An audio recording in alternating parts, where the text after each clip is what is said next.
the silence without a face.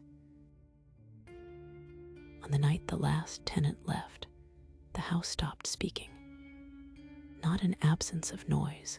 The piping still sighed. The stairs still complained. But a particular silence, dense and patient, that occupied rooms as if they were vessels. I had come to catalogue the remaining things: a box of keys, a music box, a stack of photographs. I told myself it was work, a tidy practice I knew how to do. That first evening, folding a photograph under the dull kitchen light, I felt that hush press against the glass, like someone holding their breath. By habit, I listed each item before photographing it. Names, dates, small judgments I would later file. The photographs were the slowest. My fingers learned the brittle edges, the smell of old paper. One portrait, a family taken in the parlor, caught me.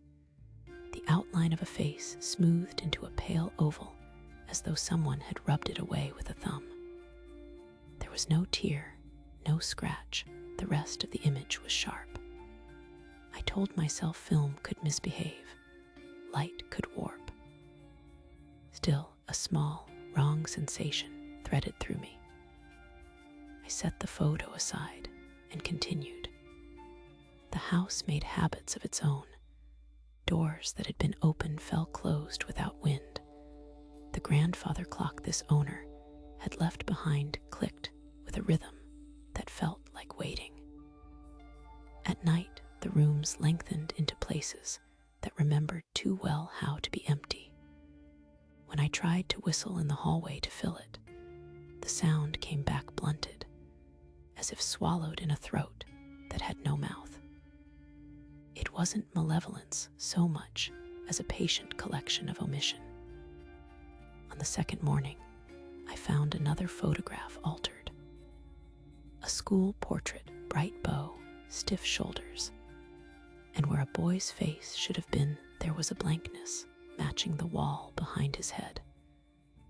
I compared frames under the magnifying glass. The emulsion held no sign of scraping. Later, when I copied the image with my scanner, the digital version rendered an identical vacancy. The ledger on the shelf, once neat, bore a curious pattern. Lines that belonged to names were paler, letters thinning, as if read too often and then forgotten. Isabel noticed before I did. She was the neighbor 2 doors down who kept her curtains half open and spoke in measured sentences. When I mentioned the photographs, she didn't look surprised, only weary, as if a small and recurrent loss had been a nuisance for years. Houses keep what they need, she said. Sometimes they take a piece. You get used to having places that forget. Her voice was practical, but flinched when she said the word forget. That afternoon, I left the ledgers on the dining table and went to watch her porch for a while. I dreamt the house had teeth. In sleep, the wallpaper peeled like skin, and behind it rooms stretched, empty and expectant. In the dreams, the mirrors did not reflect eyes, but surfaces like alabaster, plain and unreadable. Waking, I thought of reflections and went to the dressing room with a torch. The glass answered with my outline, my hair, my collar, the shape of my jaw. Where the features should be, the light dulled, details blurring into an indeterminate plane. I told myself I was tired, and that sleep rewires perception. The torch made the truth worse. I began making tests. I set up the camera on a tripod and photographed frames through the night. Faces visible in daylight drifted into vacancy by dawn. I left a calibration card next to the portrait and returned to find the card crisp, but the eyes of the sitter smoothed like worn plaster.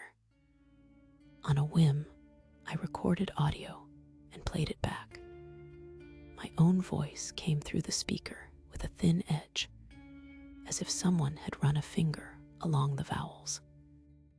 The house didn't answer questions, but it answered presence by doing less and less with it. The ledger offered teeth you could chew on. The names that remained were legible, the pages orderly, except for one range of entries where dates were input, and then the names became uncertain smudges. I photocopied the pages, and the copies showed blank streaks where ink must have once been. I spent a day at the municipal records office trying to reconcile tenants, but the public filings had gaps that matched the ledger's blanks. It felt as if someone had excised the small people from the house's history and filed their absence away. The pressure of being looked at without eyes grew. I sometimes imagined the house as a patient librarian, cataloging what it did not need: faces, voices, particulars. I left notes in rooms: my name, the date, a question. Are you keeping this? When I returned, the ink of my handwriting seemed paler in places. The loops of my letters thinned as though read, and then worn by invisible fingers. The sensation was less like theft than like curation, someone or something, deciding which details were worth keeping and which could be set aside. One night, when the house felt particularly taut, I found a small folded paper tucked under the music box. In even, careful script it read, "Do not look for it in the mirror." The warning was not exactly helpful, and it was unsettling in its civility. Why tuck a caution into a keepsake? Why assume I would disobey? The music box itself sang a line I did not remember hearing before, a lullaby that stopped one beat before finishing. Each time I wound it, I could feel that missing beat as a tremor under my fingertips. I broke the rule. That night, I stood before the mirror with the warning folded in my pocket and waited. The glass showed my outline. Where eyes should be, there were soft smears. Where breath should shape cheeks, there was an unfinished gradient. I moved my face closer and felt an odd relief. The mirror did not accuse or gloat. It simply presented me as thing-like, an object without the small marks that make a life legible. Panic arrived as a businesslike thing, a checklist of actions I could perform to rectify perception, and failed at each step. Isabel stopped by unannounced the next afternoon. She peered into my doorway, took in the mirror, the photographs, the ledger. "It's not only remembering what to keep," she said softly. "It's deciding what matters outside itself." She told me stories of tenants who left in the middle of the night, of people who would return years later and not recognize their own furniture. She had a way of telling such things with a steady voice, as if she had catalogued sorrow as another household chore. I felt smaller listening, as if my edges were already softening. I began to test the house in smaller ways. I left a voice recorder playing through the night, asked questions aloud in the dining room, and in the morning listened back to a recording with long stretches of normal noise, punctuated by a thin hiss where a reply might have been. Once, at 3 a.m, the recorder captured a sound like paper being smoothed and a soft, deliberate turning of a page. There was no whisper, only the implication of attention. The more I tried to entangle the house in explanation, the more patient and indifferent it became. At the peak of my unease, I opened the music box fully and pried the tiny compartment loose. Inside lay a folded photograph unlike others, a portrait of a woman seated by the parlor window, her hands in her lap, her face a soft, blank oval the color of bone. Someone had burned the edges of the paper, but not the image. I unfolded the paper and found, beneath the photograph, a thin slip of paper with a single name crossed out until it became white noise of graphite. My own name was on top of the pile of things I'd catalogued, and the ink looked hungry. I understood then that this house collected absence with the same deliberation as a curator mounting prints. It did not consume with cruelty. It rearranged priorities, set aside faces and names it deemed unnecessary to its own continuity. I tried to argue with the logic of a building. I renamed objects, wrote my name in heavy ink on the spine of the ledger.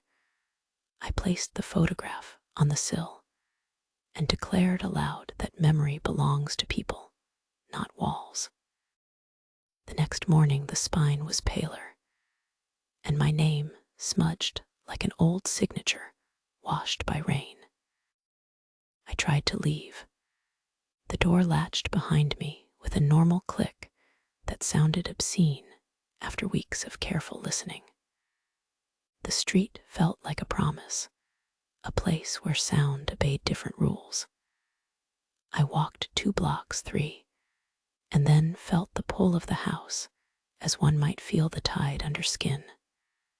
Something patient and bureaucratic doing its work called to me, not in words, but in the sense that a file needs finalizing.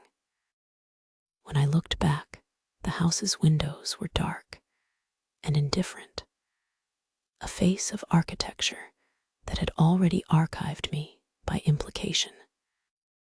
What I left behind is what the house wanted: the tidy outlines of a life, signatures, a ring of objects arranged to prove I had been here.